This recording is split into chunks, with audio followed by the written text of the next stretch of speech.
2시가 되었으니 토론회 시작하겠습니다. 네, 조용히 이제 가지고 계신 핸드폰은 진동이나 무음으로 설정해 주시기를 부탁드립니다.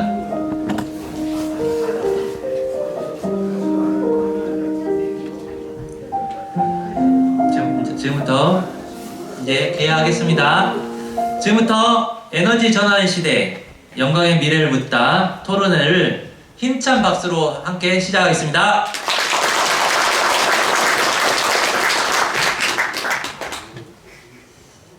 안녕하십니까. 오늘 토론회의 사회를 맡은 영광군 농민회 사무국장 이승원입니다.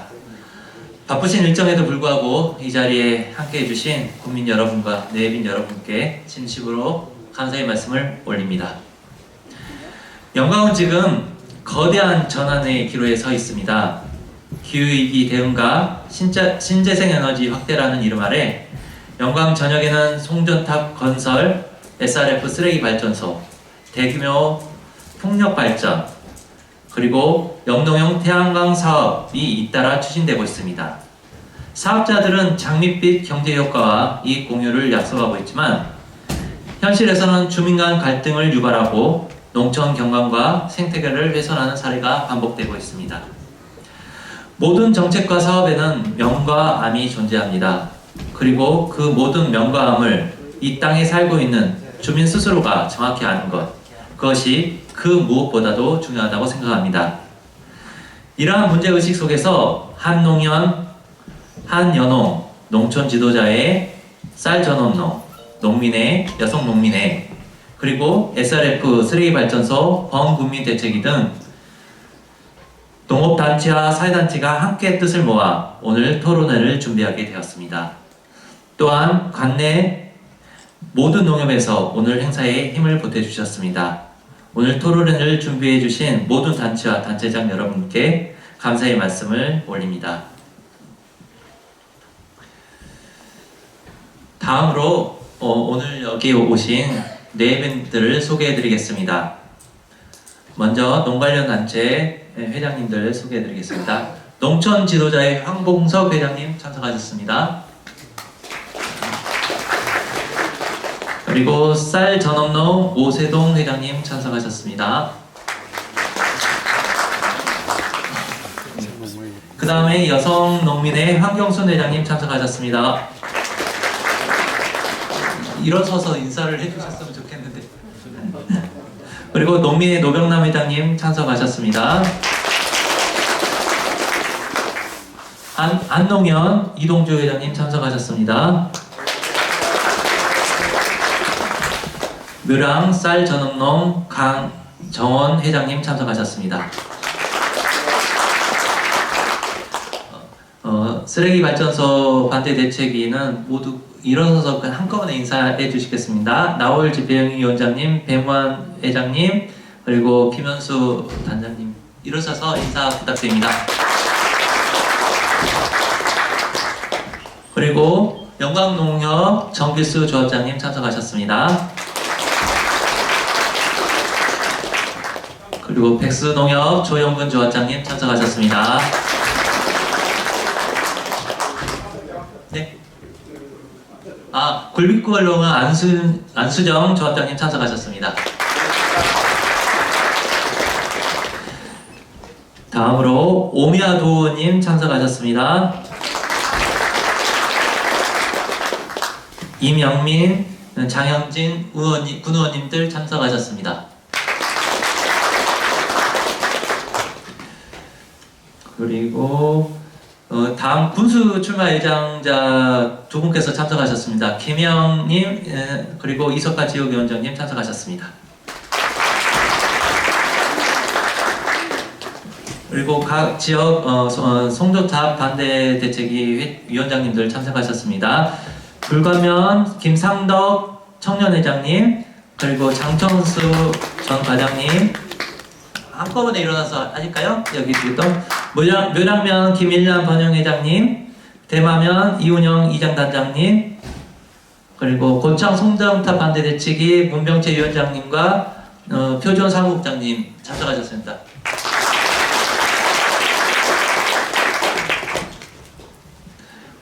혹시 소개에서 빠진 분이 계신다면 나중에 저에게 알려주시면 바로 소개해드리겠습니다.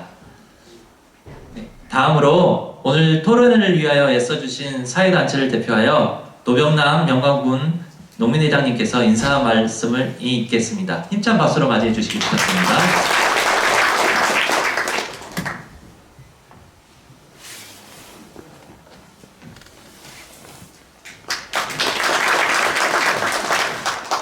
먼 길 오시느라고 대단히 수고하셨고요. 특히 우리 그 현장에서 봤던 어머니 아버님들 대단히 반갑습니다. 그 지역이 참 안타깝긴 해요. 여러 가지 지역 이슈로 이렇게 문제가 생기면 정말 우리는 지역민들을 사랑하고 지역을 사랑하는 마음으로 열심히 이렇게 거리에 나서기도 하고 또 때로는 이 분노를 통해서 어떻게 해결할까 하는데 거기에 대한 한계점들이 법과 제도를 넘어서 상당히 한계점이 있어요. 그래서 너무 그 귀중하고 소중하신 분인 우리 하승수 변호사님을 그 직접 이렇게 초빙을 해서 강연을 듣게 됐습니다.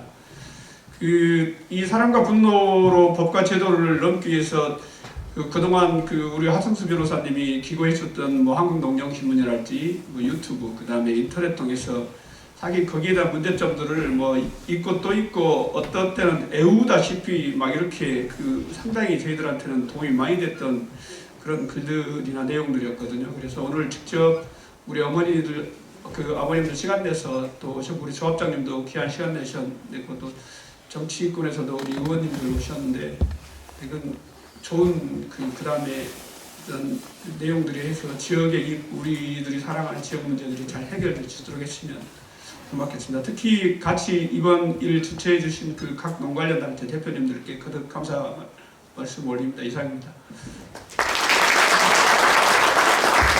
네, 감사합니다, 회장님.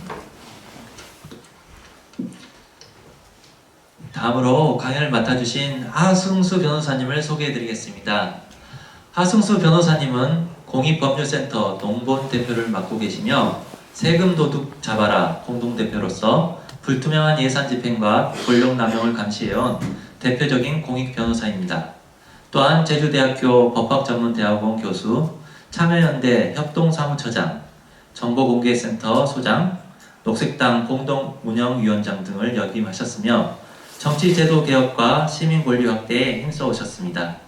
특히 농촌지역에서 벌어지는 무분별한 개발 사업과 에너지 시설로부터 주민의 생존권과 환경권을 지키는 활동을 꾸준히 이어오고 계시며 기후위기 시대의 에너지 전환이 토건 중심이 아닌 주민 주도의 정의로운 전환이어야 한다는 점을 현장에서 강조해 오셨습니다. 주요 저서로는 착한 전기는 가능하다, 나는 국가로부터 배당받을 권리가 있다, 배를 돌려라, 대한민국 대전환 등이 있습니다. 이상으로 강연자 소개를 마치겠습니다. 그럼 지금부터 오늘 강연자이신 하승수 변호사님을 무대로 모시겠습니다. 큰 박수로 환영해 주시기 바랍니다.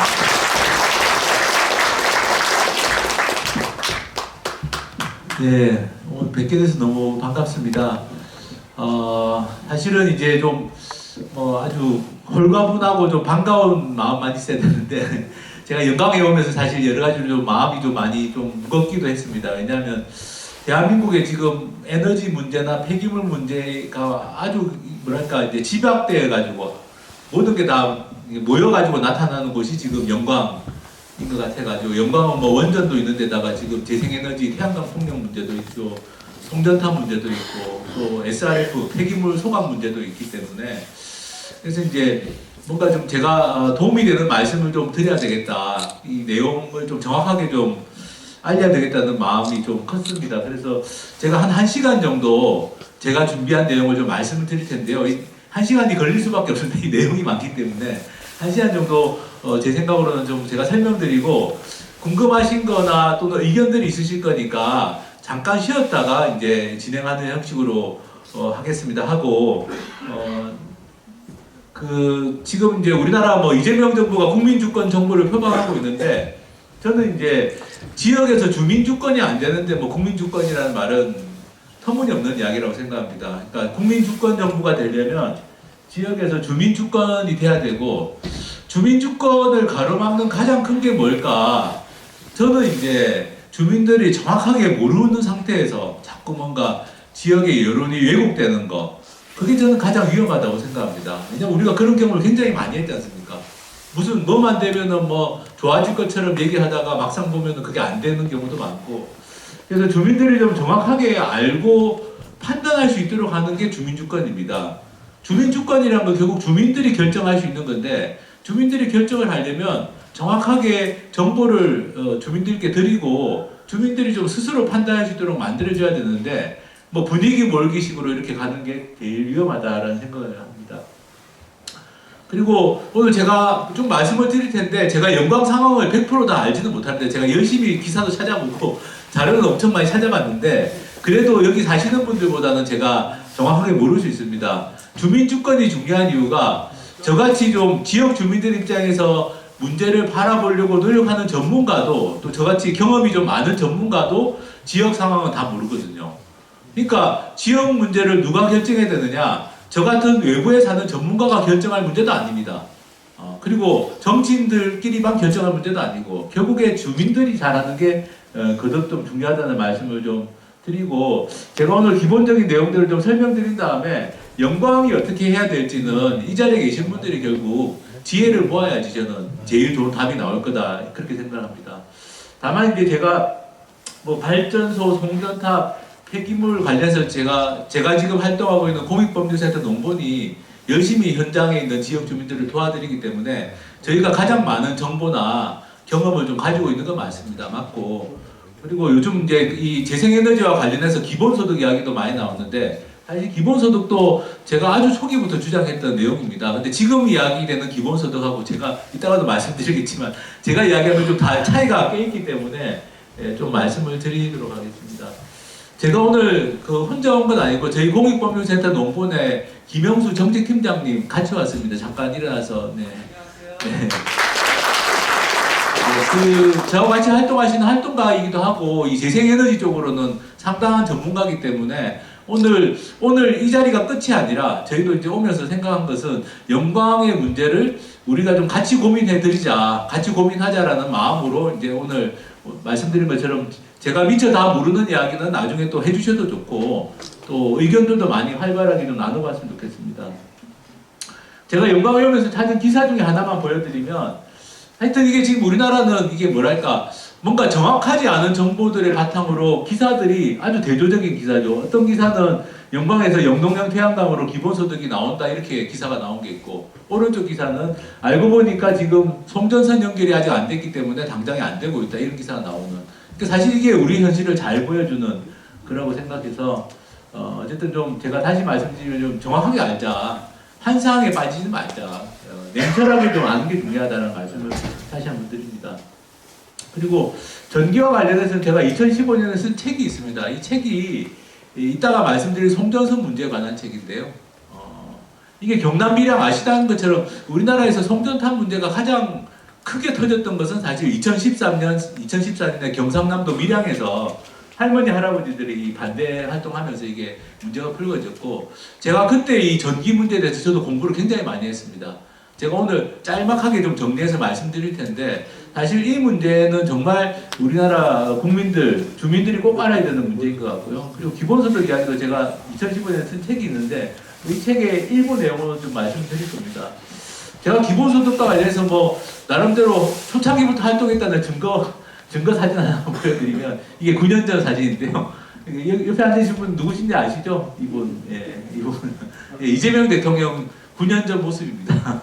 저와 같이 한겨레 신문사에서 하는 토론회에서 같이 이렇게 토론했던 장면인데, 이때는 대선, 그러니까 지지난번 대선 때인데, 그때부터 이제 이재명 대통령 기본소득을 정책으로 하겠다고 그때부터 이야기했는데, 지금 대통령이 되셨으니까 좀 잘 하셔야 되는데, 이따가도 말씀드리겠지만 고민할 것들이 굉장히 많습니다. 이게 이제 제 모습입니다. 지금 좀 많이 늙었는데 어쨌든. 네. 이재명 대통령.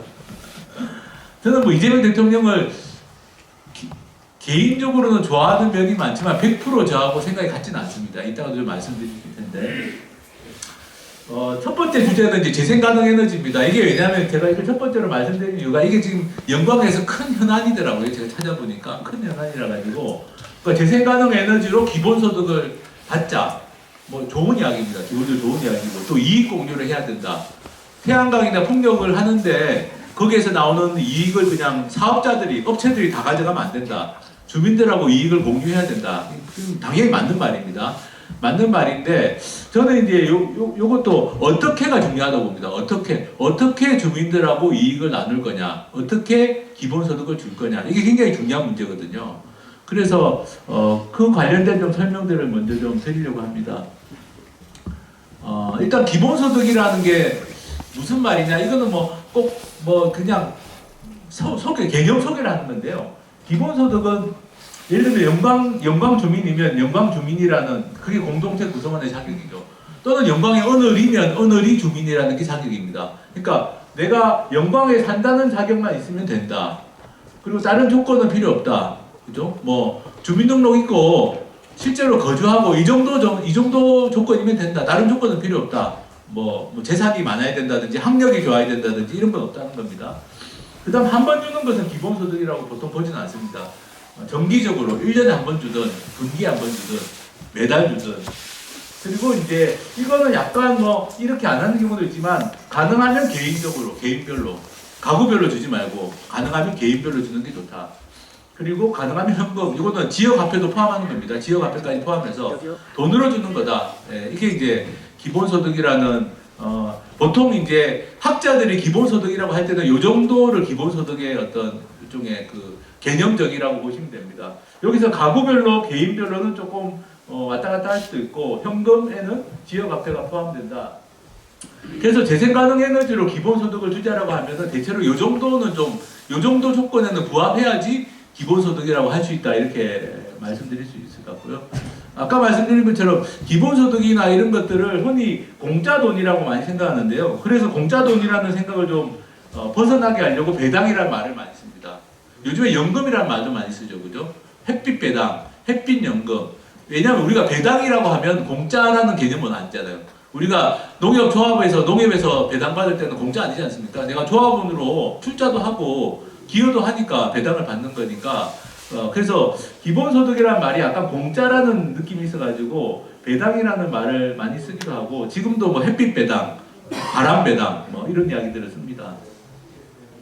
근데 이런 생각이 이제 어디에서 나왔는지를 좀 제가 유래를 좀 설명드리면, 이게 이제 유럽에서 처음에 이렇게 자본주의라는 게 시작될 때, 그 당시에는 우리나라도 예전에 조선시대 때까지는 비슷했는데, 땅이 있으면 땅은 그냥 웬만하면 누구나 사용은 할 수 있었습니다. 소유권이 없어도 내가 거기 풀밭에 들어가서 소나 양을 먹일 수도 있고, 또 내 땅은 아니지만 노는 땅이 있으면 거기서 농사도 좀 짓고, 그런 게 좀 비교적 자유로웠습니다. 자유로웠는데 자본주의라는 게 시작할 때 뭘 했냐면은 그 땅에 다 울타리를 세워가지고 사유지니까 못 들어갑니다. 이렇게 만든 게 자본주의 시작입니다.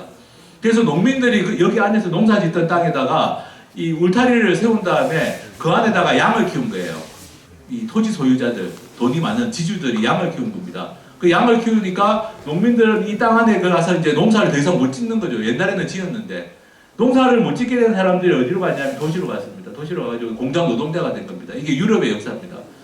공장 노동자가 됐는데 혼자서 일해서는 못 먹고 사니까 어린아이들도 일해야 되고 비참한 상황이 됐는데요. 이때 이제 이런 걸 보면서 그 토마스 페인이라는 일종의 지식인이 이렇게 해서는 안 된다. 이게 땅을 빼앗긴 거죠. 일종의 농민들이 땅을 빼앗겨서 도시로 가서 전부 그냥 비참하게 노동하고 있는 걸 보고 이 토마스 페인이라는 사람이 일종의 기본소득 아이디어를 내는 겁니다. 원래 이 사람이 기독교인인데 자연재산에 대해서는 모두가 동등한 권리가 있으니까 이걸 재산을 상속할 때 세금으로 걷어가지고 돈을 그냥 나눠주자. 특별한 조건 없이 노인은 다 주자, 청년은 다 주자, 장애인도 다 주자, 이런 생각을 한 겁니다. 이게 기본소득이라는 아이디어의 어떤 시작 중에 하나입니다. 이 토마스 페인이라는 사람이. 이 얘기는 조금 있다고요. 근데 이게 좀 황당한 이야기처럼 보이는데 1960년대 미국에서 이게 현실이 됩니다. 어떤 일이 생기냐면 미국의 알래스카 있잖아요. 미국 제주에 있는 그 북극 쪽에 있는 알래스카에서 석유가 발견된 겁니다.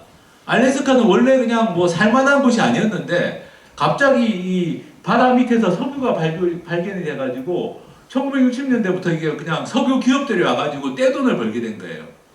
그 당시 알래스카 상황이 석유 1배럴을 캐내는데 비용은 20달러가 드는데 이걸 팔면은 147달러를 버는 거예요. 완전히 봉이 김선달이 된 거죠. 바다 밑에 있는 석유인데 원래 그건 사유지도 아니고 그냥 바다 밑이니까 그죠? 이제 공유수면 같은 거에 석유를 캐내가지고 팔면 떼돈을 벌게 된 겁니다. 그때 알래스카의 주지사였던 사람이 좀 생각이 있는 사람이었어요. 생각이 있는 사람이라 가지고 너무 이거는 잘못됐다. 이 석유는 알래스카 사람들의 것인데 외부의 석유 기업이 와가지고 돈은 다 벌어가고 알래스카는 좋은 게 하나도 없다. 그래서 이제 이 그 주지사가 뭘 주장했냐면은 석유를 채굴하는 대가를 받자. 미국은 주정부가 권한이 세거든요. 그래서 주정부가 이렇게 돈을 많이 버니까 그 중에 일부는 세금으로 내라. 일종의 세금으로 내라. 이렇게 해가지고 그 돈을 가지고 기금을 만든 겁니다. 이 기금의 액수가 엄청나죠. 지금 수백억이 넘습니다. 수백억 달러가. 그리고 그 기금을 굴리잖아요. 돈을 굴리면 이자도 나오고 주식 같은 데 투자하면 뭐 배당도 받을 거 아닙니까? 그 돈을 가지고 이제 그 수입을 가지고 주민들에게 배당금을 나눠주자. 이런 제안을 미국의 공화당 주지사가 이걸 했어요. 1980년대. 대단한 생각이었습니다. 사실은 그 토마스 페인이라는 사람이 그냥 아이디어로 이야기했던 걸 여기서 진짜 현실로 만든 거예요. 그래가지고 미국은 1982년 알래스카주만 줍니다. 미국의 알래스카주는 1982년부터 배당금을 줘요. 이거 제목이 배당금입니다. 배당금. 영어로도 배당금입니다. 알래스카에 사는 사람이면 다 받을 수 있어요. 0세부터 돌아가실 때까지 받습니다. 액수는 왔다 갔다 해요. 왜냐하면 이게 배당금이니까 우리도 뭐 농협도 배당금이 똑같지 않습니까? 그죠? 매년 이익이 다르니까 그래서 이익을 가지고 이렇게 배당금을 나눠주는데 많이 줄 때는 뭐 이게 1인당입니다. 1인당 많이 줄 때 1,800달러면 1인당이니까 4인 가구면 7,600달러. 돈이 꽤 됩니다. 7,600달러. 제가 요즘 환율로 하면 거의 1,000만 원. 예. 1인당. 그러니까 4인 가구면 그죠? 예. 4인 가구 1,000만 원. 그러니까 이게 꽤 돈이 되는 거죠. 4인 가구에 1,000만 원. 많을 때는. 이걸 누적해서 받기 때문에 그 사실은 이 배당금이라는 게 무시하지 못하는 게 1년 단위로 보면 또 얼마 안 되는 것 같아도 꾸준히 받으면 이게 29년 동안 받은 돈 합치니까 한 사람이 43,000달러를 받은 거예요. 43,000달러면 지금 한 5, 6천만 원 넘죠. 네. 그러니까 사실은 그 재생 가능 에너지로 배당이라는 걸 제대로 나눠주게 되면 1년에 받는 돈은 얼마 안 될 수 있지만 그걸 쭉 모아 나가면 가령 영광군에서 갓난아이가 태어났는데 그 갓난아이가 20살이 될 때까지 계속 돈을 모아준다고 생각하시죠. 부모님이. 그죠? 그러면 이제 이걸 만약 이런 식으로 한다면 여기 알래스카처럼 한다면 그 돈이 무시 못할 돈이 될 수도 있습니다. 어쨌든 알래스카는 이런 제도를 도입해서 운영을 해왔습니다. 해왔고, 그래서 이제 많은 사람들이 알래스카는 석유가 있어서 되는 거 아니냐 이런 이야기를 했는데 지금은 이제 그게 아니죠. 지금은 뭐 공기, 바람, 뭐 물 이게 다 공유 자원. 그러니까 알래스카 사람들이 이렇게 한 생각은 뭐냐면은 석유라는 것 어느 누구의 것도 아니죠. 모두의 것입니다. 알래스카 사람 모두의 것이니까 거기에서 나오는 돈이 있으면 모두가 공평하게 혜택을 보는 게 맞다. 이런 생각한 거죠. 그렇게 본다면 사실 바람에서 나오는 것도 마찬가지, 태양에서 나오는 것도 마찬가지. 이게 누구 개인의 것이 아니니까 모두가 공평하게 혜택을 보는 게 맞다. 이 생각을 한 겁니다. 그래서 미국에 뭐 지하 자원이 없는 주도 충분히 가능하다. 이런 연구 논문들도 나오고 이렇게 된 겁니다. 대한민국 같은 경우도 사실은 이런 생각들이 대한민국 헌법에 보면 이렇게 돼 있어요. 뭐냐면은 광물이나 지하자원, 수산자원, 뭐 경제상 이용할 수 있는 자연력에는 풍력, 태양광도 다 포함되는 거죠. 이런 것들은 국가가 일정한 기간 동안 특허를 할 수 있다. 채취개발 이용을 특허할 수 있다. 특허라는 말은 특허법에서 말하는 특허가 아니라 특별히 허용해 준다는 겁니다. 가령 영광 앞바다에서 어떤 기업이 풍력 발전을 한다.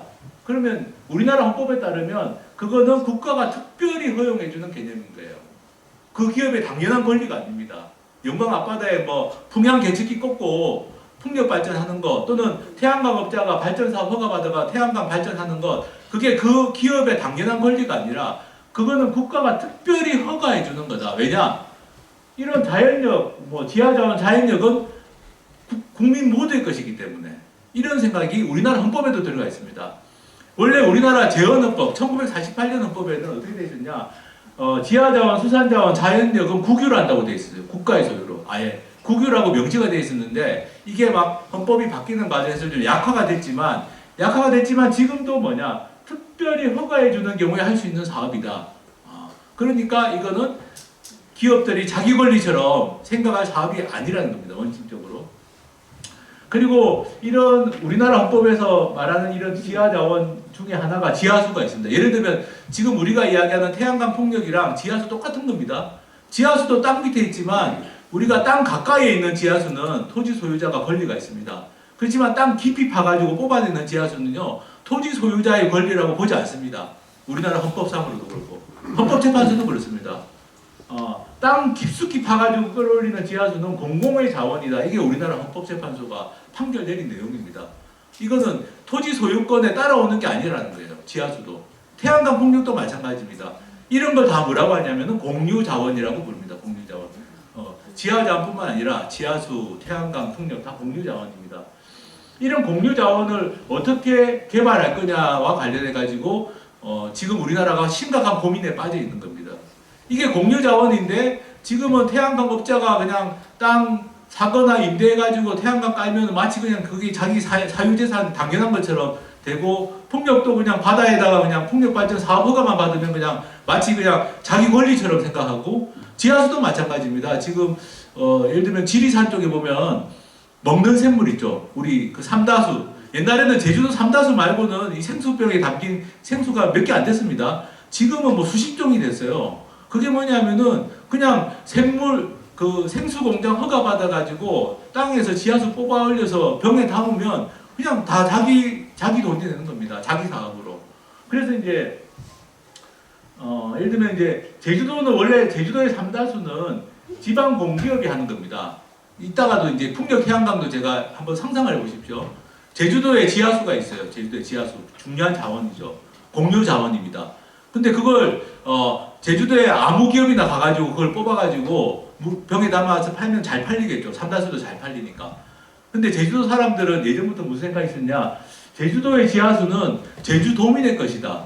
그래서 일반 영리기업이 마구잡이로 개발하는 것은 곤란하다라는 게 제주도 정서였습니다. 그래서 제주도에서 어떻게 했느냐? 제주특별자치도 개발공사 이게 공기업입니다. 공기업. 전라남도 개발공사 이런 것처럼 공기업이 삼다수를 합니다. 삼다수는 그러니까 영리기업이 하는 게 아니에요. 삼다수는 우리나라가 지금 먹는 샘물이 대부분 영리기업들이 그냥 뽑아가지고 합니다. 근데 제주도의 삼다수는 지방 공기업이 하는 겁니다. 이렇게 된 이유가 말씀드린 것처럼 이거 공유 자원이기 때문에 삼다수가 영리기업이 하는 게 아닌 걸 잘 모르셨죠. 제가 제주도에 살아봤기 때문에 제주도에서는 이게 굉장히 큰 수입입니다. 제주도 개발공사가 벌어들이는 수입 중에 삼다수 수입이 굉장히 커요. 삼다수는 잘 팔리기 때문에. 그렇지만 제주도 공기업이 하기 때문에 함부로 마음대로 많이 뽑아내지 않습니다. 용량을 제한을 합니다. 조절을 합니다. 왜냐하면 지하수 고갈되면 안 되니까. 지금 뭐 지리산 쪽은 지하수 고갈되고 난리가 났습니다. 그래서 이런 개념들이 이제 제가 지금 말씀드린 공유 자원이 있고 공유 자원에서 나오는 돈이 있으면 배당을 하는 것도 굉장히 좋은 방법이다. 이렇게 이제 설명드리고요. 미국 알래스카 사례 같은 게 이제 그런 사례입니다. 그래서 지금 우리나라에서 제가 이런 설명을 좀 드린 이유는 지금 뭐 배당이다, 기본소득이다 이런 말들이 많은데 이런 말들의 근본적인 철학이 뭐냐 이걸 좀 말씀드린 겁니다. 근본적인 철학은 공유재에서 공유자원에서 나오는 수익은 당연히 지역 주민들에게 환수돼 가지고 나눠지는 게 당연하다. 이게 기업들이 선심 쓰는 게 아니라는 겁니다. 우리 권리라는 겁니다. 우리 권리. 배당받을 권리가 있다는 거고. 그리고 이제 알래스카는 직접 돈을 나눠주는 방식이지만 그게 아니라 좀 기금을 조성해서 활용하는 방법도 알래스카도 기금의 운용 수입 가지고 나눠줍니다. 기금 이자나 이런 가지고. 그래서 기금을 조성해서 활용하는 방식도 존재합니다. 근데 사람들이 신기한 게요. 이런 생각을 지금 오늘 말씀드린 미국 알래스카만 한 게 아닙니다. 우리나라에서도 마을 주민들이 이렇게 하고 있어요. 마을 주민들이 이렇게 한 사례가 있습니다. 그 백담사 마을버스라는 거 들어보셨습니까? 백담사 마을버스. 강원도에 그 백담사 절이 유명하잖아요. 백담사까지 가는 절을 운행하는 버스를 마을 주민들이 버스 회사를 만들어가지고 그 버스를 운영하고 있습니다. 10대 정도를. 근데 그게 돈이 돼요. 그냥 백담사에 가는 사람들이 많아가지고. 그래서 그 백담사 마을버스 주식회사는 주민들이 출자해서 만든 회사인데 그러면 출자한 사람들이 다 가져가느냐? 그게 아니라 거기에서 나오는 돈의 일부는 주민들에게 나눠줍니다. 배당금처럼. 그런 생각들이 우리나라 이 평범한 주민들이 다 하시는 겁니다. 제주도에 가실이라는 곳이 있습니다. 제주도에 가실이. 예. 가실이라는 그 마을이 있는데 그 마을은 이 공동 목장 땅이 있어요. 마을 땅이 있습니다. 마을에. 제주도는 그 중산간에 보시면 마을 땅들이 많거든요. 공동 목장. 그 땅에다가 풍력 발전기를 세울 수 있도록 땅을 임대해 준 거예요. 마을 땅을 임대해 준 겁니다. 풍력 발전 회사에다가. 그래서 풍력 발전 회사에서 돈을 받아요. 매년. 근데 그 돈을 어떻게 쓸까? 가실이 주민들이 스스로 생각해서 어떻게 하느냐? 일부는 배당해 준다.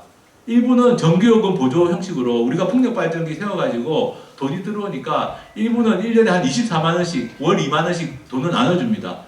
그리고 나머지 돈은 또 모아놓고 그 돈을 가지고 복지 사업이나 마을에 뭐 아이들 장학금이나 이런 걸로 씁니다.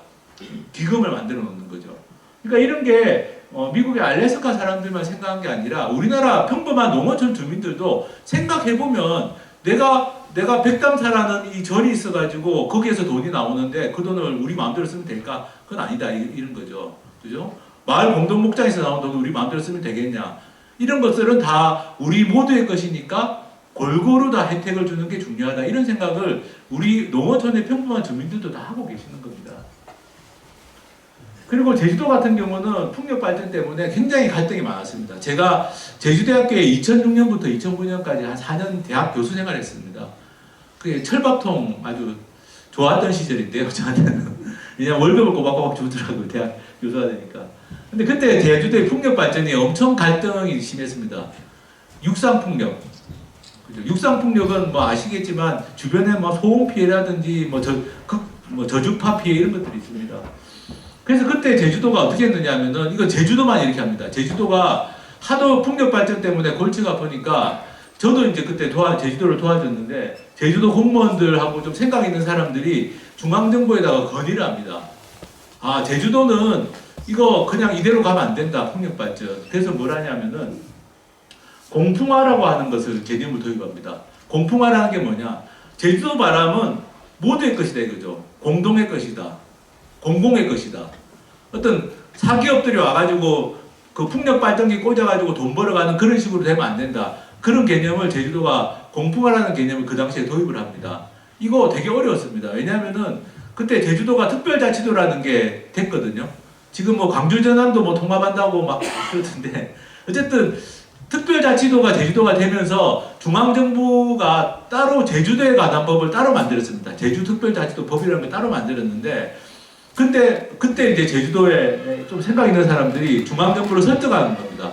제주도는 풍력 발전 때문에 지금 너무 갈등이 심하니까 제주도의 풍력 발전은 육지처럼 누구나 인허가 받으면 할 수 있는 게 아니라 공풍화라는 개념을 도입하자. 그래서 여기 보면은 풍력 발전을 할 수 있는 자격이 딱 제한되어 있습니다.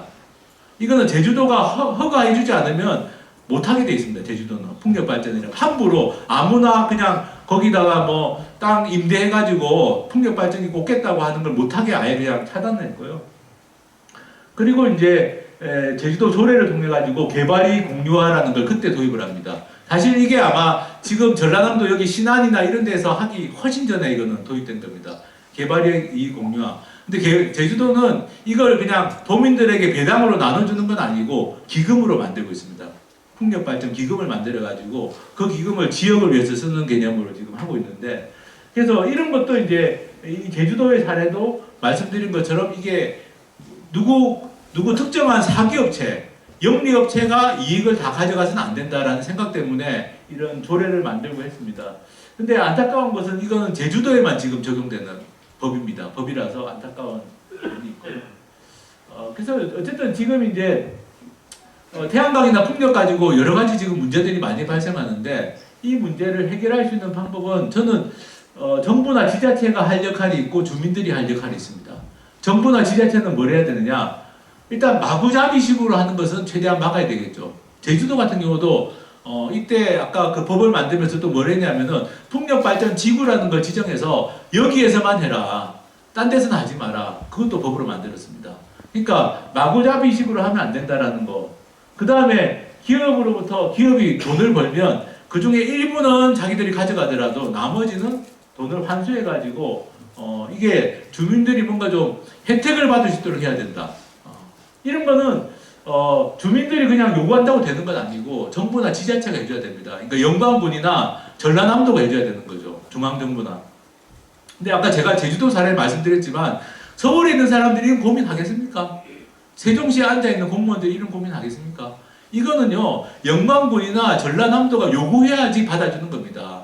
제주도도 이거 하나 법 고치느라고 엄청 애를 썼습니다. 그래서 이거 바꿔놨더니 그때부터는 갈등이 좀 줄어듭니다. 그래도. 그리고 이익을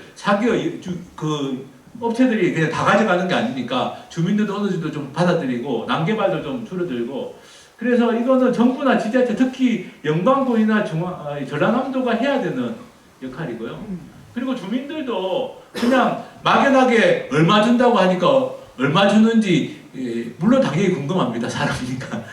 저라도 궁금할 겁니다. 그렇지만 거기에만 관심을 가지기보다는 이 정부나 지자체가 제대로 하는지 좀 감시도 하고 의견도 내고 그리고 잘 생각해 보셔야 되는 건 여기에서 나오는 돈을 우리가 그냥 현금으로 다 나눠 가지는 게 좋을지 아니면 정말 좀 기금을 마을 단위가 됐든 읍면 단위가 됐든 영광군 차원이 됐든 돈을 좀 다 현금으로 나눠 쓰는 게 아니라 그 돈을 가지고 영광군이나 우리 읍면이나 마을을 위해서 뭔가 할 수 있는 일은 없을지 이런 걸 좀 생각해 봐야 됩니다.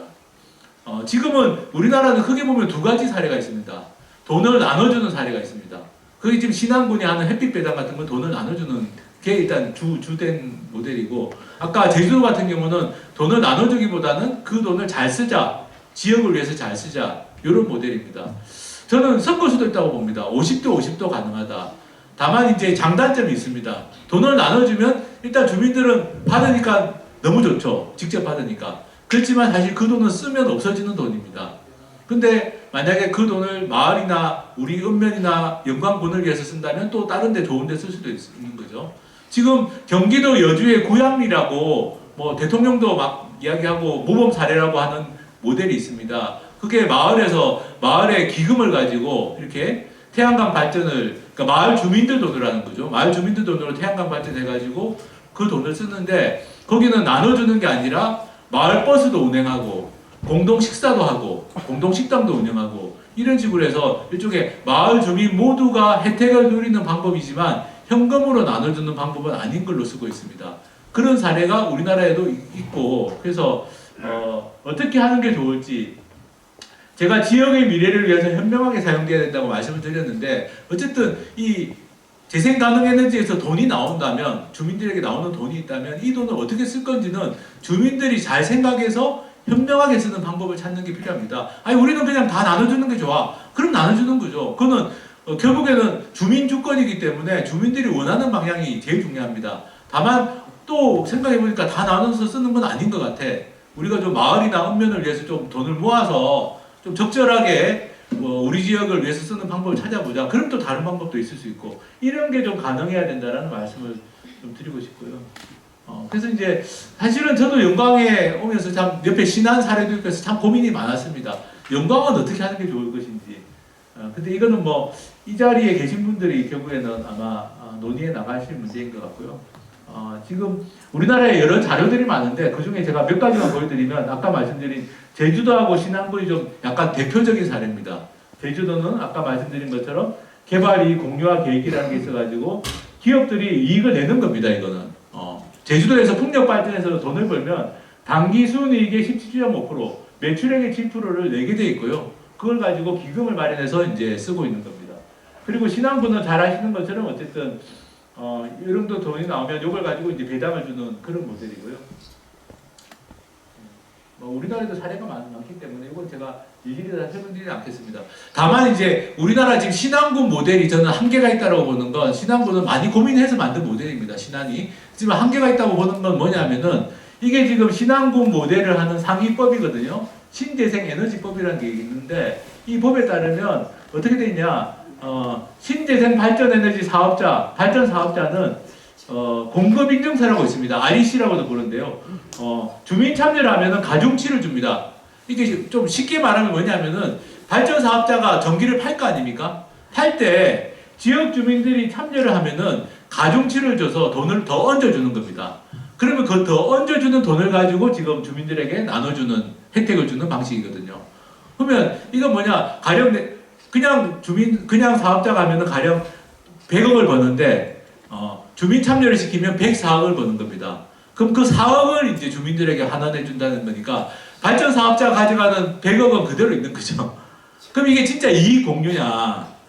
제주도는 이익 공유가 됩니다. 제주도는 당기 순이익의 뭐 17.5% 이렇게 자기가 번 이익을 나눠주게 돼 있는데 이거는 주민들이 참여해가지고 더 받는 돈을 주는 거기 때문에 엄밀하게 따지면 이 방식만 가지고는 이거는 좀 이익 공유라고 보기는 좀 어려운 면도 있습니다. 그래서 좀 더 확실한 방법이 필요한데 그런 걸 하려면 아까 말씀드린 제주도처럼 법을 만들어야 됩니다. 가령 이제 전라남도나 광주, 전라남도에도 적용될 수 있는 법을 좀 만드는 게 좀 필요합니다. 지금 산업부 같은 경우 중앙정부도 이익공유제라는 걸 다시 설계를 하는 모양입니다.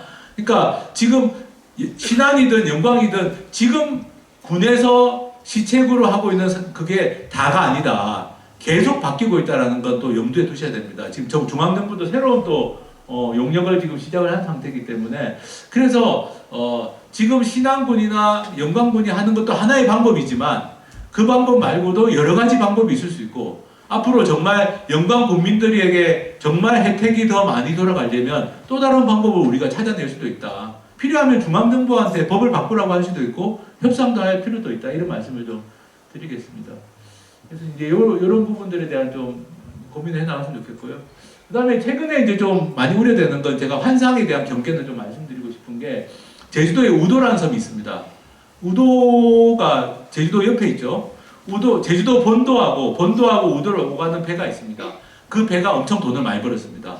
그래가지고 주민들이 출자를 해가지고 역시 아까 그 백담사 마을버스처럼 우도 도선 그 배를 갖다가 이제 주민들이 회사를 만들어서 운영을 해서 돈을 많이 벌었어요. 제주도에 비암도라고 또 제주도에 비암도라고 또 제주도 옆에 있는 섬이 있어요. 제주도 북쪽에 있는 섬이 있는데 비암도 주민들이 우도 걸 보고 우리도 하자. 그래가지고 이제 한 겁니다. 했는데 문제는 뭐냐 이게 관리가 제대로 안 된 거예요. 관리가 안 돼가지고 지금 주민들이 오히려 빚을 지고 이런다는 게 최근에 나온 기사입니다. 엊그제 나온 기사입니다.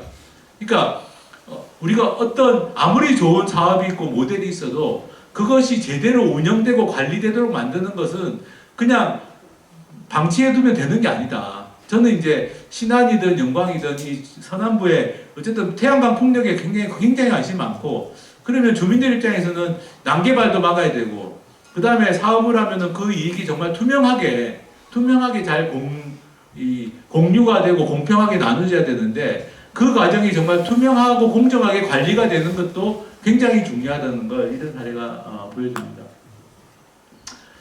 제가 이제 재생에너지하고 일단 이익 공유 부분을 좀 먼저 말씀을 드렸고 두 번째로 말씀드릴 게 이제 송전선입니다. 어쨌든 태양광 풍력이 아무리 좋은 거라고 해도 고약한 것 중에 하나가 송전선 없으면 안 되는 거니까. 근데 이 송전선과 관련해서는 주민들이 잘못 알고 계신 것도 굉장히 많습니다. 지금 우리나라 이 송전선 지도입니다. 지도인데 여기 지금 영광이 있죠. 영광 원전에서 나가는 것도 있고 이렇게 쭉 있는데 이게 이제 이 지도를 보면 특징이 딱 보시면 보이시죠?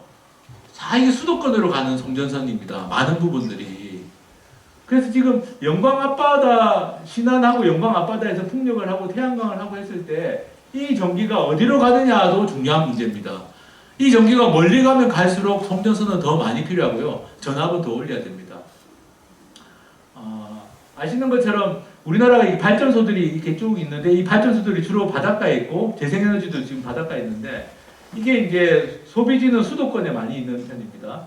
가정에서 우리가 쓸 때는 220V를 씁니다. 그죠? 여기 전기를 생산할 때는 2만 볼트가 좀 안 되게 한 1만 볼트, 2만 볼트 정도로 전압이 형성이 됩니다. 전압이. 그러면 이걸 전기를 멀리 보내려고 하면은 전압을 올려야 됩니다. 멀리 보내려고 하면은 많이 올리면 올릴수록 유리합니다. 그래서 원래는 이제 34만 5천 볼트까지 필요가 없는데 34만 5천 볼트, 70만 5천 볼트까지 올리는 이유는 이걸 많이 올려야지 전기를 장거리로 보내기 유리하기 때문에 올리는 겁니다. 지금 우리나라 송전선 전압이 5가지가 있습니다. 5가지. 원래 4가지였는데 최근에 하나가 더 늘었습니다. 76만 5천 볼트, 34만 5천 볼트, 15만 4천 볼트, 최근에 7만 볼트도 생겼습니다. 왜 생겼냐 하면은 태양광 풍력 같은 재생에너지를 연결할 때 15만 4천까지는 필요가 없을 수 있거든요. 전압이. 그래서 7만 볼트도 생겼습니다. 중간에 50만 볼트라는 건 이거는 직류 송전이라고, 이거는 전기의 종류가 쉽게 말하면 다릅니다. 다른 전기는 다 교류 전기라고 부르는데요. 이 50만 볼트로 보내는 거는 직류 전기가 50만 볼트로 보내고, 이게 우리나라에 지금 육지에 두 가닥 정도가 지금, 하나는 건설이 끝났고 하나는 이제 건설 중에 있는데, 이렇게 이제 전압이 분류가 되는데요. 이걸 보여드릴 이유가 뭐냐면은 이 송전선이 전압이 이렇게 다른 이유가 뭐냐면은 송전선의 용도가 다릅니다. 34만 5천 볼트, 3, 4, 5 킬로볼트라고 하죠. 76만 5천 볼트, 이건 뭐냐면은 장거리 송전용입니다. 여기 보시는 것처럼 지역 간의 개통망, 도심지로 대전력 공급하는 용. 그러니까 34만 5천 볼트 이상은 이거는 장거리 송전용이고, 15만 4천 볼트 이하는 일종의 개통 연계라고 하는데, 그야말로 이제 전기를 생산했으면 어디론가도 송전을 해야 되니까 연결하는 용이라고 보시면 됩니다. 그럼 지금 이제 여기 신안하고 영광 앞바다에는 송전선이 거기서 그 풍력 태양광 해가지고 연결되는 송전선 중에 15만 4천 볼트도 있겠지만, 지금 핵심적인 문제되는 게 34만 5천 볼트 겁니다. 전라남도 전체가 다 마찬가지입니다. 왜 그런가 하면 이게 지금 이 호남에 추진되는 그 34만 5천 볼트 송전선들입니다. 이게 전부 다, 이거는 15만 4천 볼트 뺀 겁니다. 다 34만 5천 볼트예요. 신해남, 신공, 광양 쭉 갑니다. 쭉쭉쭉쭉 가가지고 이 끝이 어디입니까? 경기도잖아요. 여기 고흥도 마찬가지, 광양도 마찬가지, 쭉쭉쭉 다 가고 있습니다. 이게 지금 34만 5천 볼트 새로 짓는 것만, 새로 건설하겠다는 것만 이 정도입니다. 새로. 여기에 지금 빠져 있는 게 있죠. 왜냐하면 지금 영광은 또 집저가 단지라고 해가지고 여기 신장선까지 연결하는 건, 이거는 이제 발전하는 사람들이 비용 부담을 하게 되어 있기 때문에 여기 빠져 있습니다. 이거는 한전이 비용 부담해서 건설하는 송전선만 이 정도입니다. 근데 지금 여기 고창 앞바다, 고창 부안 앞바다에서 연결하는 송전선 있고, 여기 신안 영광 앞바다에서 연결하는 송전선이 있는데요. 이거는 이제 여기 신장성 변전소나 신정읍 변전소까지 이 발전 사업자들이 비용을 부담해서 연결을 해줘야 됩니다. 그렇게 돼 있어요. 그래가지고 여기 빠져 있는데, 이것도 다 뭐냐, 34만 5천 볼트입니다. 이 전기를 왜 34만 5천 볼트로 전압을 올렸을까? 장거리 송전을 하기 위해서 올린 겁니다. 이거는. 그래서 많은 분들이 여기 신안이나 영광 앞바다에서 생산된 전기가 광주로 간다고 생각하고 계시던데, 그건 아닙니다. 그냥 광주로 일부 갈 수도 있지만, 지금 현재 상태라면 상당히 많은 부분들은 결국에는 다 경기도 쪽으로 가게 되는 상황입니다. 이게 이제 부안 고창 앞바다에서, 지금 부안도 지금 난립니다. 부안이 여기 지금 영광보다 좀 먼저 시작됐는데, 여기가 먼저 시작됐습니다. 그래서 지금 그 고창 부안 앞바다에서 해상 풍력하면은, 요게 변산 아시죠? 부안의 변산반도 쪽으로 올라와가지고 요렇게 해가지고 이게 신정읍 변전소라는 데까지 이게 34만 5천 볼트 송전선이 지금 추진되고 있고요. 예전에 부안은 그 핵폐기장, 기억하시는 분들 있을 겁니다. 2004년에 뭐 2004년쯤에 핵폐기장 반대 운동 때문에 난리가 난 적이 있었죠. 경찰이 뭐 5천 명이 부안에 오고 이랬는데, 하여튼 그 기억을 다시 사람들이 떠올릴 정도로 이게 다 육상으로 가겠다는 거예요. 지상으로. 지중화 거의 안 해주고, 부안에서도.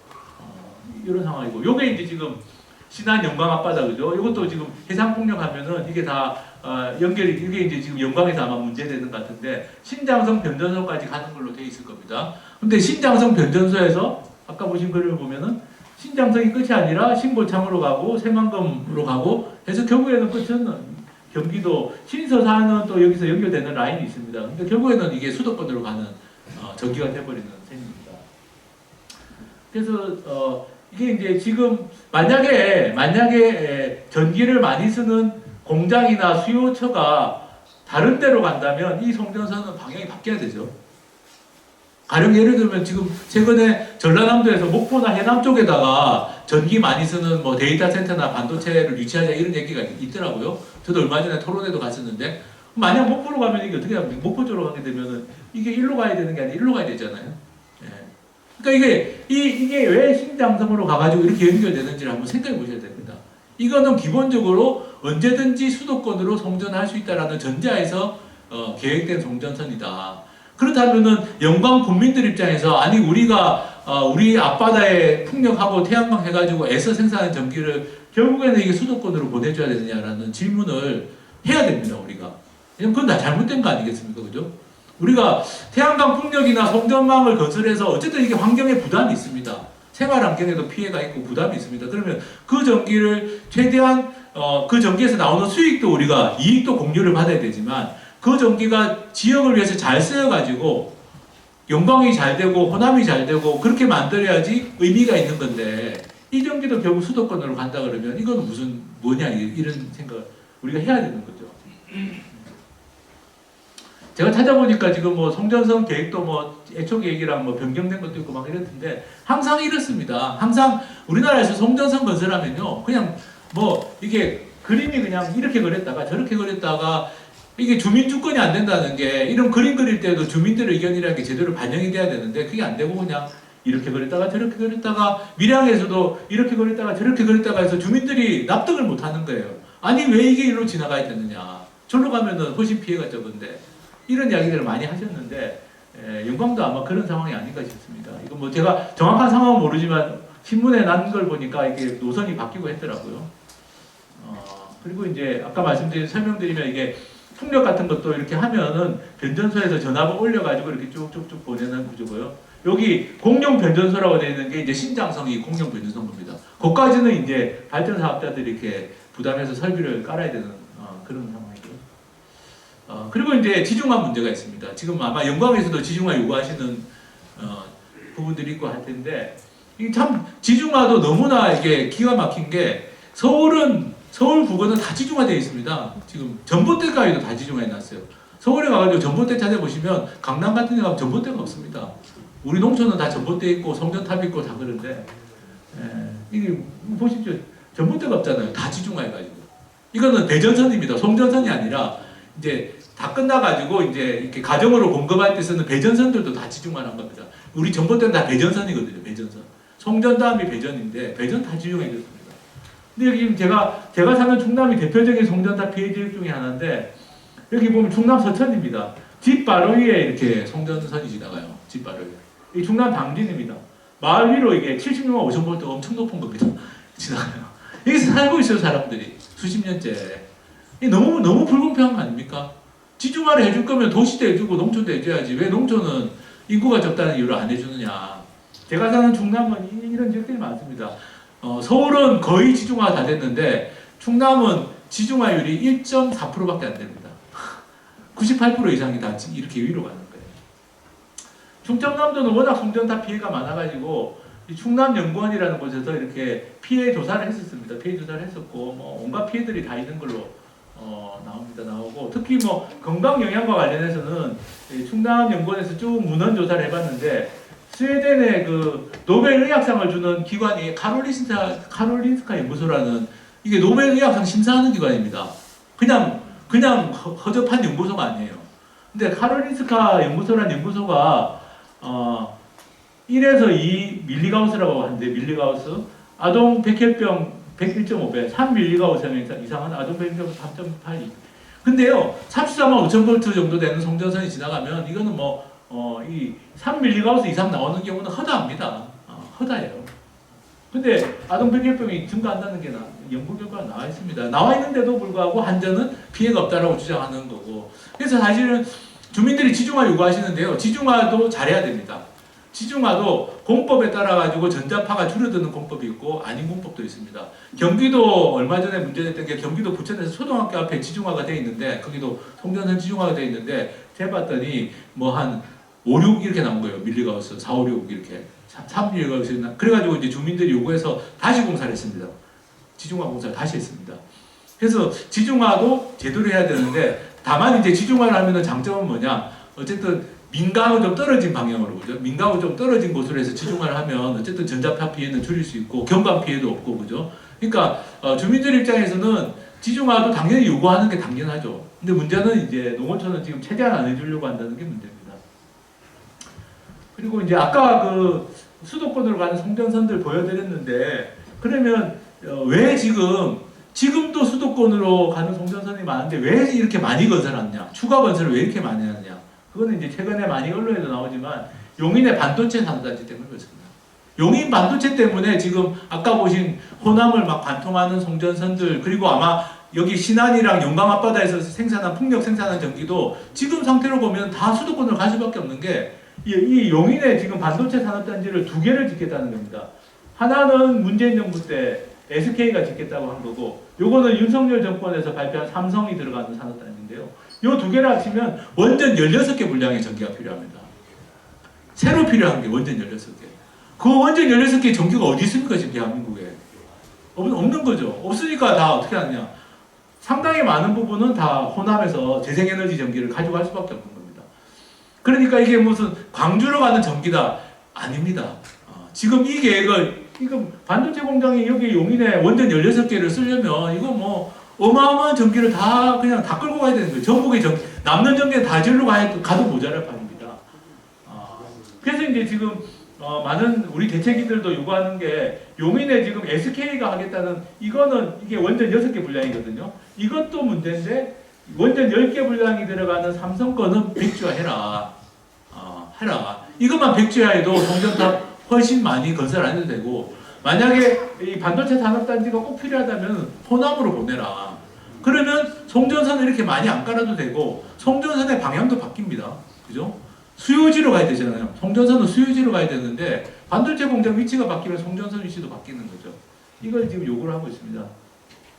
어제 대통령실에서 아직 검토한 바는 없다라고 했는데, 저는 뭐 약간은 희망을 가지는 건 못 옮긴다라고는 이야기 안 했습니다. 검토한 바는 없다. 그리고 삼성과 SK가 판단한 문제다, 기본적으로. 약간 무책임한 이야기죠. 이거 이 용인의 삼성 이 국가산업단지는 윤석열 씨가 직접 발표한 겁니다. 발표는 대통령이 해놓고 옮기는 거는 여기 할지 말지는 삼성 보고 알아서 판단해. 이게 무책임한 이야기인데, 어쨌든 저는 계속 요구하면 바뀔 수 있다라고 저는 희망을 좀 가집니다. 왜냐하면은 너무 무리한 계획입니다. 너무 무리해요.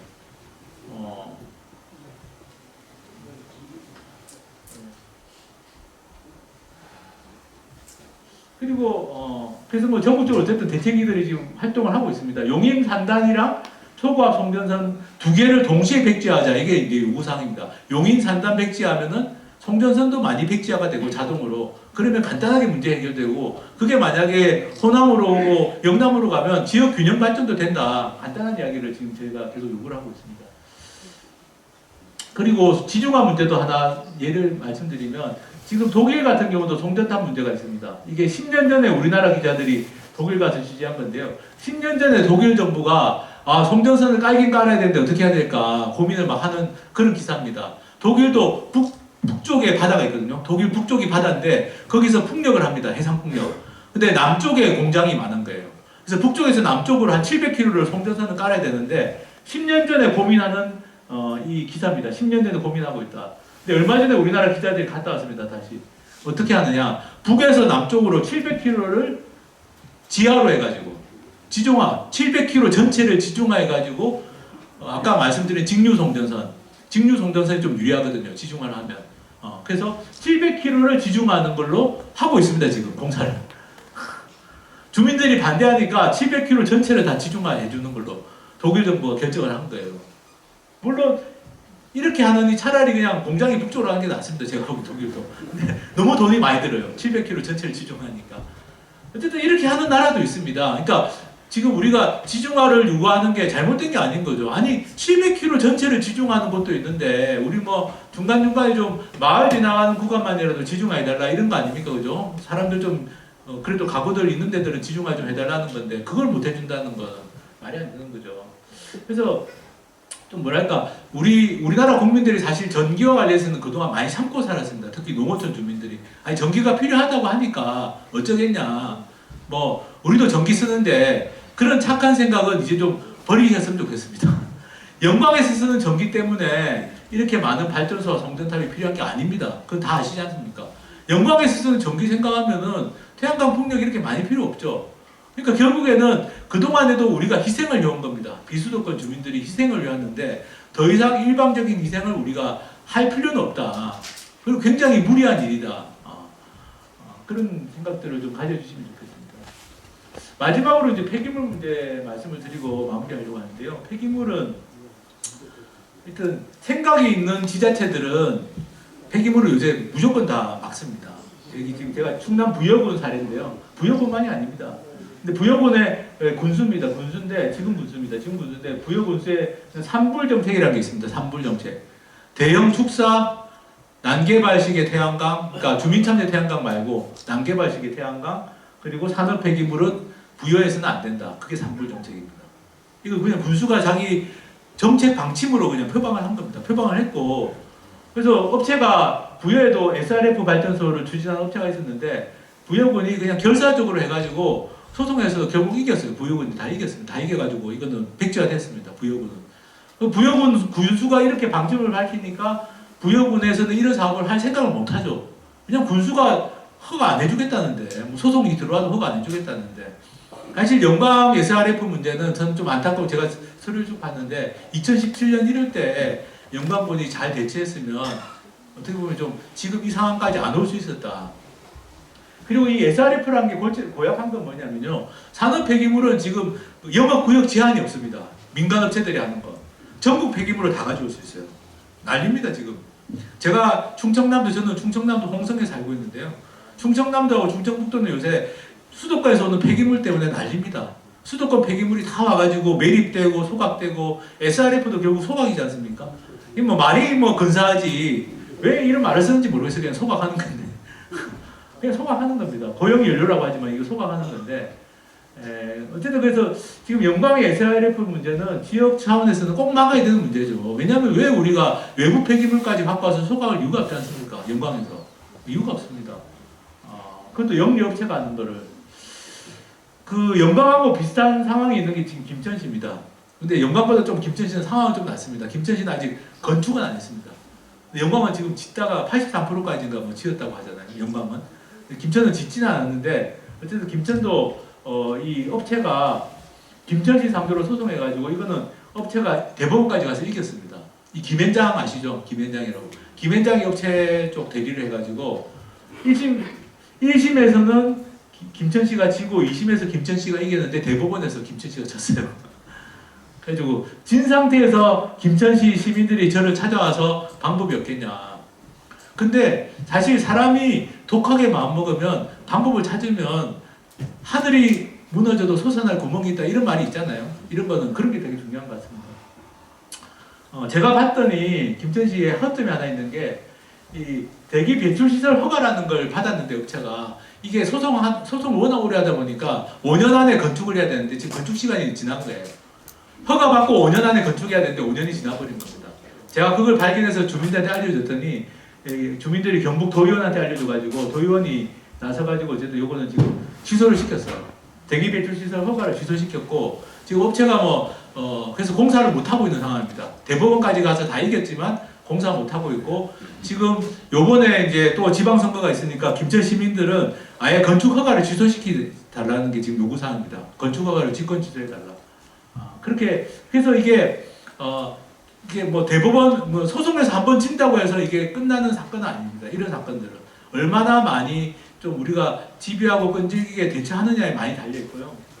제가 또 하나 사례 말씀드리면 이건 SRF는 아니지만 이것도 작년에 경북 영주에서 있었던 일입니다. 이건 납폐기물 공장이라고 자동차 폐배터리 있잖아요. 폐배터리를 녹이면 납이 나옵니다. 근데 그게 굉장한 유해 산업입니다. 근데 그거를 이제 업체가 영주시에다가 하겠다고 하는데 이거는 업체가 다 지었어요. 이건 100%다 지었습니다. 공장은 100%다 지었는데 소송을 한 겁니다. 100%다 지은 상태에서 영주시가 불허가를 했고 건축 허가는 받았는데 공장 설립 성인허가라는 걸 안 받아가지고 영주시가 그걸 가지고 불허가를 했는데 업체가 이제 무슨 소리냐 건축 허가 해서 우리 다 지었는데 해가지고 영주시 상대로 소송해서 이것도 대법원까지 이겼어요. 업체가. 이것도 김현장이었습니다. 김현장이 요새 폐기물로 돈 많이 법니다. 농어촌에 폐기물로. 근데 어쨌든 김현장이 대법원까지 이겼는데 제가 이제 그때 주민들 도와드려서 발견한 게 뭐 하나 이것도 서류가 하나 잘못된 게 있었어요. 잘못된 걸 나중에 발견해서 이걸 어떻게 해가지고 다시 불허가를 했습니다. 그리고 그때 영주 시민들이 지금 영주시 광장에 모인 모습인데요. 영주시 역사상 이렇게 수천 명이 모인 적은 처음이었다고 하더라고요. 영주역 광장에 이 영주 굉장히 보수적인 지역입니다. 경북 영주. 무조건 빨간당 되는 거거든. 근데 어쨌든 경북 영주 역사상 처음으로 3,000명 이상의 시민들이 모인 거예요. 세 번은 모여서 대구를 하니까 영주시장부터 해가지고 영주시에 이제 시장 권한대행했는데 다 이제 긴장을 한 겁니다. 국회의원부터 다 그 빨간당 국민의힘인데 다 긴장해가지고 결국에는 다시 불허가를 해가지고 지금 업체가 소송을 안 했어요. 이거는 포기를 했습니다. 다시 들어올 수도 있는데 이거는 공장을 다 지은 상태에서 이렇게 된 거죠. 그래서 사실은 그리고 우리나라 법이 어떻게 됐냐면요. 행정기본법이라는 법이 있어가지고 그 법에서는 행정청은 소급해서 지수할 수 있다고 돼 있어요. 행정청은. 그러니까 지금 그 대체계에서 소송하시는 거하고는 별개의 문제입니다. 우리나라는 주민들이 원고가 돼서 소송을 하면 법원의 판사들이 보수적이어서 잘 안 받아줍니다. 근데 이 조항은 뭐냐면은 영광군은 언제든지 취소할 수 있다는 거예요. 소급해서. 이거는 이제 직권입니다. 직권. 이게 우리나라 행정기본법이라고 하는 법, 행정의 가장 기본이 되는 행정기본법에 나와 있는 내용입니다. 직권 취소는 언제든지 가능합니다. 사유만 있으면. 그게 잘못됐다라는 사유만 있으면. 그래서 이게 지방자치단체의 의지가 굉장히 중요한 문제입니다. 아까 영주시 같은 경우도 어쨌든 지금 또 직권 취소도 하나 했습니다. 아까 그 경상북도도 직권 취소하고 다 직권 취소입니다. 이건 왜냐하면 소송하기에는 이미 시간이 다 지났거든요. 소송하기에는 시간도 지나고 어려운데 직권으로 취소하는 것은 우리나라 행정기본법상 얼마든지 가능하다. 그리고 합법적인 처분이었다고 하더라도 철회라는 걸 할 수 있게 되어 있습니다. 이게 다 행정기본법에 나온 내용입니다. 예를 들면 취소는 좀 우리가 다시 보니까 기존에 인허가 한 거에 뭔가 좀 잘못된 게 있었다. 그럼 취소를 하는 거고 인허가 한 거에 잘못된 건 없지만 주민들이 이게 이거 너무 뭐 주민들 건강이나 우려가 너무 크다. 그러면 중대한 공익상 필요가 있으면 철회라는 것도 할 수 있게 되어 있어요. 이게 우리나라의 행정기본법이라는 법에 있습니다. 근데 이거는 주민들이 소송해서 하는 게 아니라 행정관청이 직권으로 할 수 있다는 거죠. 취소나 철회를. 행정청은. 그래서 이런 게 있기 때문에 제가 말씀드린 것처럼 쉽게 포기할 필요는 없다. 설사 공사가 진행이 좀 됐다고 하더라도. 그래서 중요한 거는 지방자치단체 의지입니다. 결국에는 이제 제가 아까 말씀드린 재생에너지 문제도 그렇고 이게 결국 지방자치단체의 의지가 굉장히 중요합니다. 지방자치단체가 주민들 편에서 권한을 최대한 동원하고 법적인 거, 환경적인 거 잘 검토해가지고 유해시설을 맡겠다는 의지가 있느냐 없느냐에 따라 가지고 완전히 바뀌는 거거든요. 그리고 주민들 같은 경우도 이게 너무 막 소송 같은 데만 소송은 할 때는 해야 되지만 또 그거하고 함께 결국에는 좀 뭐 가령 이제 여러 가지 좀 아까 말씀드린 직권 취소 같은 방법들이 있기 때문에 그런 방법들도 좀 있다는 것도 좀 알고 계실 필요가 있을 것 같습니다. 제가 이제 세 가지 주제를 말씀드리다 보니까 시간도 많이 지났고 또 아마 듣는 분들도 좀 힘드셨을 수 있는데요. 어쨌든 재생 가능 에너지와 기본소득, 이익 공유 요거 하고 두 번째는 송전탑 문제. 이 송전탑은 영광을 위한 송전탑은 아니다 지금 현재. 그러니까 당연히 거기에 대해서는 지중화 문제라든지 노선 변경 같은 것들을 끝까지 그래도 한번 주장을 해봐야 된다. 그리고 세 번째는 SRF 같은 거는 우리가 의지를 가지고 끈질기 하느냐 안 하느냐에 많은 것들이 달려있다. 이런 것들은 제가 이제 오늘 꼭 좀 설명을 드리고 싶었던 부분입니다. 제 설명은 일단 여기까지 드리고 지금 시간이 3시 7분인데요. 그래도 이제 오셨는데 질문도 좀 하시고 말씀도 좀 하셔야지 좀 그럴 것 같아서 3시 20분에 다시 시작하는 걸로 하면 어떨까요? 우리 저 사회 보시는 분한테 허락 받고 제가 마음대로 그냥 3시 20분까지 쉬시다가 들어오셔서 하시면 될 것 같습니다. 계속 할까요? 네. 예. 저는 혹시 또 힘드실까 그랬는데 계속 하시는 게 낫다고 하니까. 그럼 화장실 갔다 오신 분들 갔다 오시고 자연스럽게 계속 하면 좋을 것 같습니다. 그러면 질문 같은 것도 질문이 일단 좀 있으실 것 같은데요. 궁금하신 것들도 많이 있으실 것 같은데 화장실 다녀오신 분들은 그냥 자유롭게 다녀오셔도 될 것 같습니다. 네. 그러면 마이크 같은 걸 어떻게 마이크를 드릴까요? 네, 저기 뒤쪽에 지금 손 드신 분.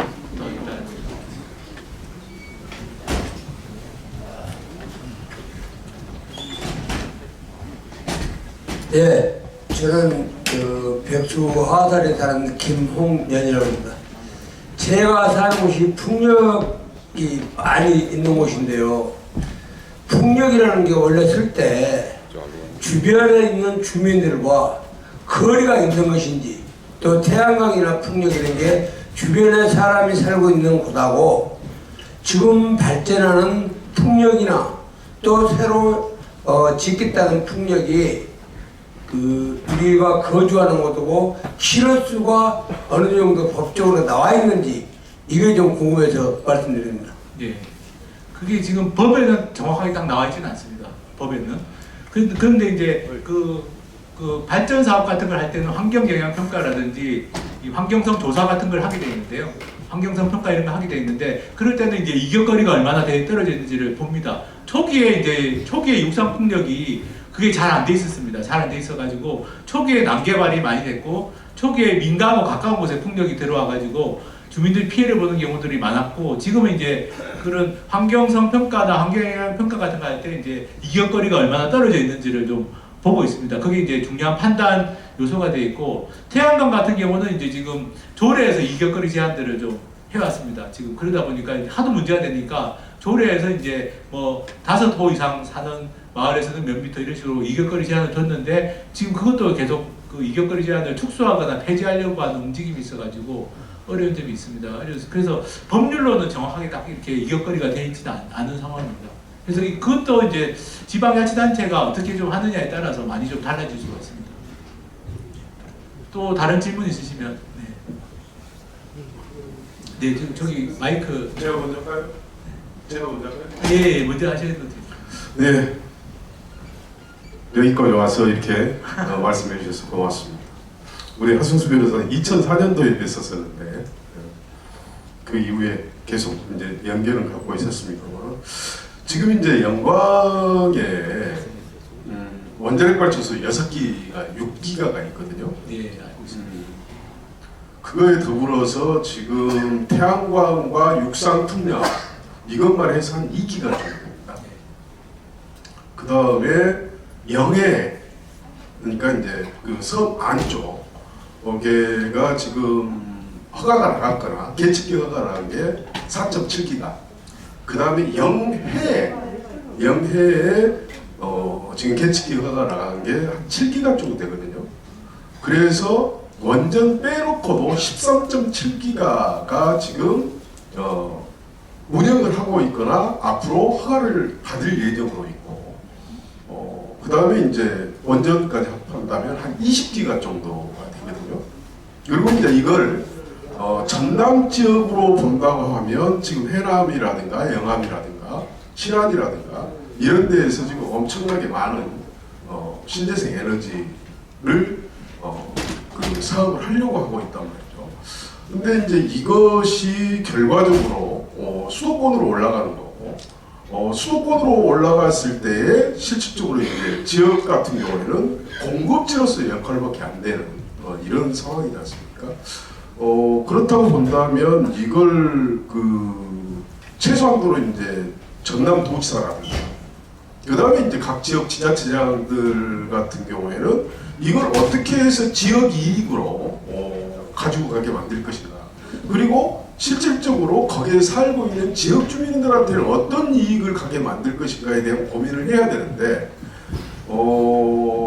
실질적으로 작년 초에 통과된 전력방법 물론 이제 전원3법이라고 해가지고 고준위 핵폐기물법과 풍력법까지 이제 같이 해서 이제 통과된 겁니다만은 호남 지역의 국회의원들이 문근주 의원이라고 이 양반만 이제 전력방법에 대해서 반대를 했지 다른 의원들은 모두 다 찬성해서 버렸거든요. 수도권으로 올라가는 법임에도 불구하고. 그 다음에 이 국회의원들이 지역 주민들에게 어떤 이익이 가게 만들 것인가에 대한 고민들을 하지 않고 그냥 업자들이 들어와서 마음껏 유리를 하도록 가만 놔둬버리고 있단 말이에요. 그것을 정부도 그렇고 국회도 그렇고 그 다음에 지방자치단체도 마찬가지고 이건 이제 뭐 광역지자체가 그 일들을 해줘야 되는데 광역지자체가 그 일들을 안고 있는 거죠. 그래서 이제 굉장히 이게 문제가 되고 있는데 이런 것들에 대한 내용들이 지역 주민들한테는 잘 알려져 있지 않아요. 그러다 보니까 신안에서 같은 경우 그렇게 개 난리를 치고 있고 그 다음에 또 이제 뭐 영광 지역에서도 업자들이 그 난리를 치고 있음에도 불구하고 이런 내용들이 잘 알려지지 않고 있거든요. 그래서 이런 것들을 이렇게 전체적으로 조금 알려내고 그리고 이제 지역 주민들한테 이익이 돌아갈 수 있도록 그다음에 또 특히나 환경 안전 관련해서도 확보할 수 있도록 하는 그런 방법들이 좀 있어야 될 것인데 오늘에서야 이제 이런 토론회가 벌어지게 돼서 굉장히 반갑기도 하고 아쉽기도 하고 그렇습니다. 그래서 그렇다고 한다면 영광군과 전라남도 이제 통합 이야기가 나오고 또 있습니다만 어떻게 해서